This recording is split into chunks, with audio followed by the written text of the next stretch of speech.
Click on subscribe button, press on bell icon. Hello friends, my name is Manali Jangid and I am here to discuss everything about PostgreSQL.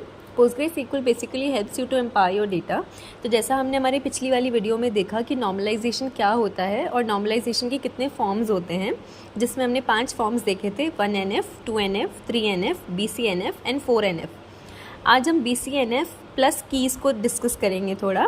BCNF के लिए हमने एक example लिया है, so let's dive in. BCNF stands for Boyce Codd Normal Form, which is a higher level of third normal form. जो हमने third normal form देखा था उसका एक हायर लेवल है BCNF. As you have read, the goal of normalization is to reduce data redundancy and ensure data integrity. जैसा हमने देखा था कि हमको redundancy डिक्रीज करना है, दैट मीन्स हमारी डुप्लीकेसी कम हो डेटा में और हमारे डेटा की सिक्योरिटी, डेटा का अवेलेबिलिटी ज़्यादा हो. Important terms. First, functional dependency. A functional dependency exists when the value of one attribute or set of attributes determines the value of another attribute. Example, teacher and student subject.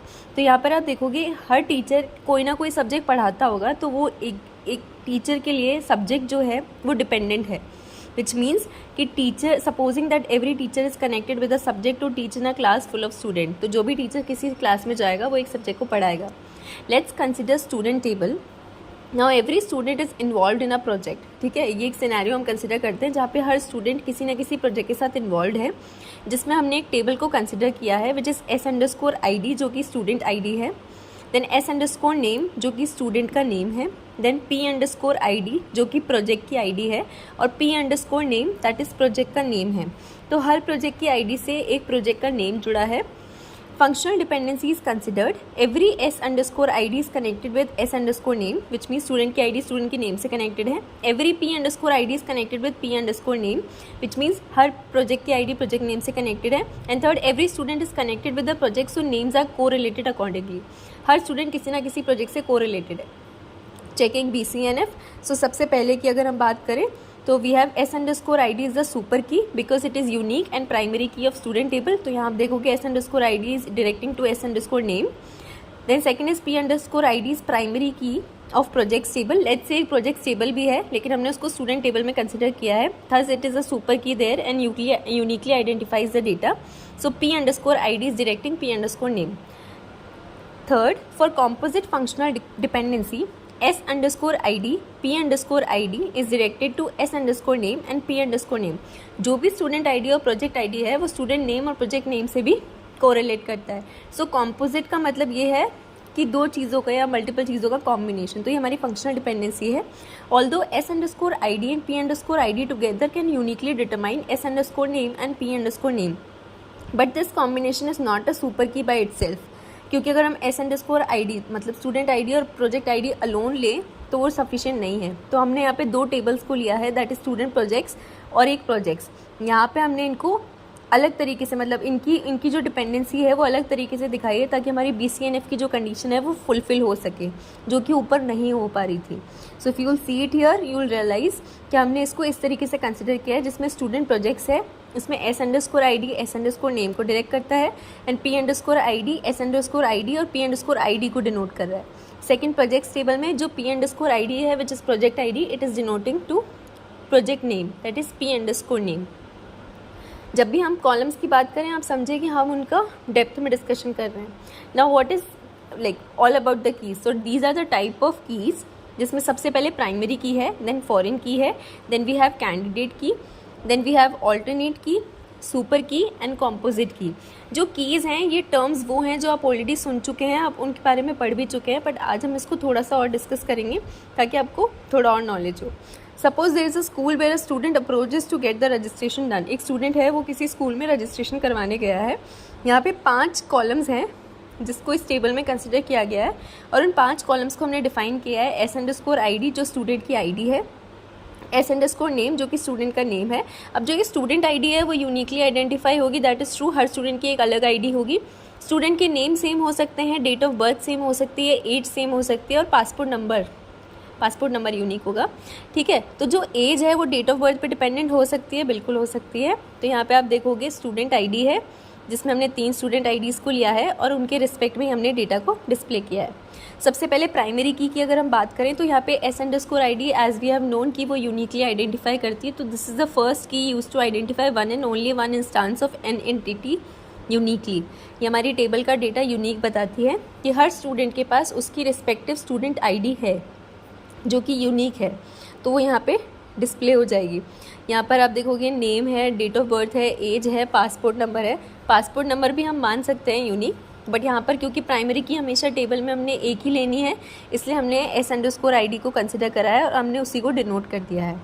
Also you have to understand कि यहाँ पे जब हम foreign की को discuss करेंगे तो उसके अंदर भी ऐसा होगा कि उसका रेफरेंस तो हम ले रहे हैं प्राइमरी की टेबल में, बट फॉरेन की खुद की टेबल में भी प्राइमरी की कहलाई जाती है, उसका रेफरेंसिंग दूसरी टेबल में जाता है। So you can understand that कि हम प्राइमरी की और फॉरेन की ऑलरेडी अपनी वीडियोस में डिस्कस कर चुके हैं, सो डोंट गेट कन्फ्यूज्ड। ये सिर्फ हमने एक एग्जांपल लिया है ताकि हम उसको थोड़ा डिस्कस कर सकें डेप्थ के अंदर, दैट्स इट। तो ये हमारी यूनिकली आइडेंटिफाइड की है जो कि हमने यहाँ ली है।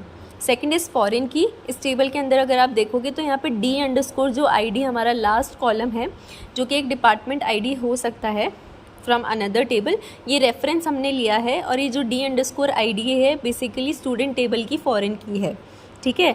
ये यहाँ पे डिनोशन लिया है कि हर स्टूडेंट किसी ना किसी डिपार्टमेंट को बिलोंग करता है। और अगर आप टेबल 2 की बात करें तो वहाँ पे डिपार्टमेंट _ID है, ठीक है, जहाँ से हमने रेफरेंस लिया है। तो अगर आप देखोगे यहाँ पे 2 रेफरेंस है, 01 एंड 02। तो ये जो 01 है डिपार्टमेंट आईडी, इसका रेफरेंस इस टेबल में जा रहा है। सिमिलरली 02 है जिसका डिपार्टमेंट नेम OIPSW है, उसका रेफरेंस d_ID के वहाँ कॉलम के अंदर जा रहा है स्टूडेंट टेबल के अंदर। तो ये बेसिकली हमारी फॉरेन की है जो कि हमारी डिफ़ाइन होती है। थर्ड वी हैव कैंडिडेट की।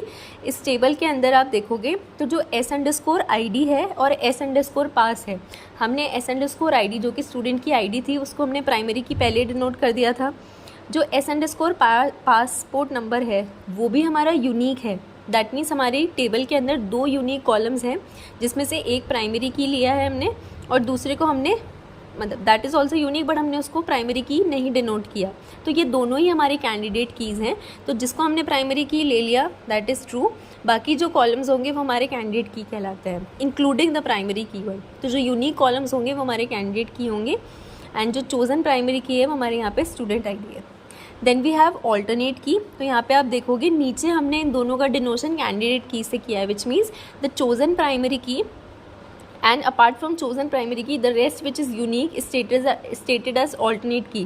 ये दोनों ही कॉलम्स का कॉम्बिनेशन हमारा कैंडिडेट की कहलाता है। इट्स जस्ट कि हम उनको बाइफरकेट कर देते हैं, उनका जो डेजिग्नेशन होता है वो डिफरेंट हो जाता है। इस टेबल के अंदर जो स्टूडेंट है उनके पास यूनिक स्टूडेंट आईडी है, उनका डेट ऑफ बर्थ है, एज है। अब 2 स्टूडेंट्स का डेट ऑफ बर्थ और एज सेम हो सकती है, नेम भी सेम हो सकता है, बट आईडी और पासपोर्ट नंबर सेम नहीं होगा। तो ये हमारी ऑल्टरनेट की होगी जो हमने s_pass को डिनोट किया है, और s_id हमारी चोज़न प्राइमरी की है which was already stated there. इसे आप समझ सकते हैं, ठीक है। नाउ यू कैन अंडरस्टैंड कि हमने यहाँ पे सुपर की को डिस्कस करना है। सुपर की is the super set of the candidate की, ठीक है। Your combination of s_id and s_name could be stated unique because even if 2 students have same names their IDs wouldn't be। For example हमारी school के अंदर हमने student IDs मतलब uniquely generate की है और हर स्टूडेंट को दी है। अगर हमें ये डिनोट करना है कि वो जो स्टूडेंट है वो यूनिकली आइडेंटिफाई किया जाए हमारी स्कूल के अंदर, तो हम कॉम्बिनेशन भी बना सकते हैं कि एक SID और एक S_name लिया जिसके रिस्पेक्ट में वो हमारी सुपर की जनरेट करेगा। 6 वी हैव कॉम्पोजिट की। ये टेबल के अंदर आप देखोगे तो एक कॉलम है एनरोलमेंट आईडी का, ठीक है। इसका combination of 2 or more attributes that is columns that uniquely identify record in a table when taken together. तो ये कॉम्पोजिट की है। कॉम्पोजिट का मतलब यही होता है कॉम्बिनेशन लेना। तो अगर मैं एनरोलमेंट आईडी अलोन लूँ तो नहीं पता लगेगा कि वो किस स्टूडेंट का है, और अगर s_id भी अलोन लूँ तो भी नहीं पता लगेगा। तो अगर मैं इन दोनों का कॉम्बिनेशन बनाऊँ तो that is called as composite key, और उससे पता लग सकता है कि एग्जैक्टली हमारा कॉम्बिनेशन क्या डिनोट करता है और ये कैसे हमारे स्टूडेंट को एक अलग आइडेंटिटी देता है स्कूल के अंदर, जिससे कोई भी उनको आइडेंटिफाई कर सके कि एग्जैक्टली वो कौन है। Thank you so much.